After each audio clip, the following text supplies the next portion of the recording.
हर एक कोशिश कामयाब हो रही है। ऐसा हम नहीं कह रहे हैं।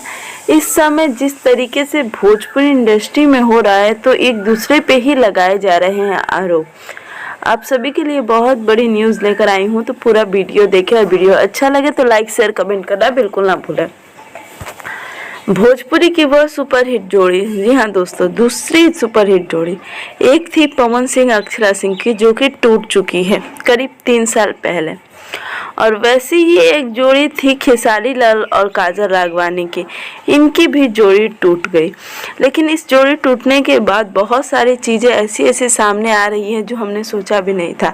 आप सभी को बता दूं कि अक्षरा सिंह पे ये आरोप लग रहे हैं कि अक्षरा सिंह जैसा कर रही हैं काजल राघवानी, जबकि काजल राघवानी को अक्षरा सिंह ने अपने स्टोरी में ये लिख दिया था कि दुनिया गोल है और सबको सामना करना पड़ता है। क्योंकि जिस समय काजल राघवानी जी उस समय पवन सिंह का साथ दी थी, जब पवन सिंह और अक्षरा सिंह का विवाद हुआ था, लेकिन इस समय अक्षरा सिंह ने किसी का भी साथ नहीं दिया है, न ही खेसारी लाल का और न ही काजल राघवानी का। पवन सिंह ने भी अभी तक खुल के कोई बात नहीं की।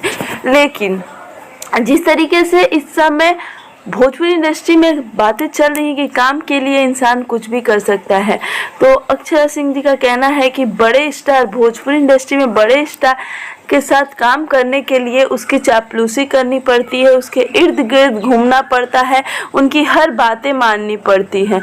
और सही बात है, आप देखें तो काजल राघवानी जी ने चिंटू की फिल्म को शेयर किया, कल जो रितेश पांडे जी का गाना आया था उसको शेयर किया अपने इंस्टाग्राम पे। तो आप समझ सकते हैं कि काजल राघवानी जी किस लाइन में जाना चाहती हैं। जो भी हो, इससे जुड़ी हमें और भी अपडेट मिलेगी तो हम आप तक लेकर आएंगे। तब तक आप हमारे चैनल को ऐसे ही प्यार देते रहे। उम्मीद करती हूँ वीडियो आपको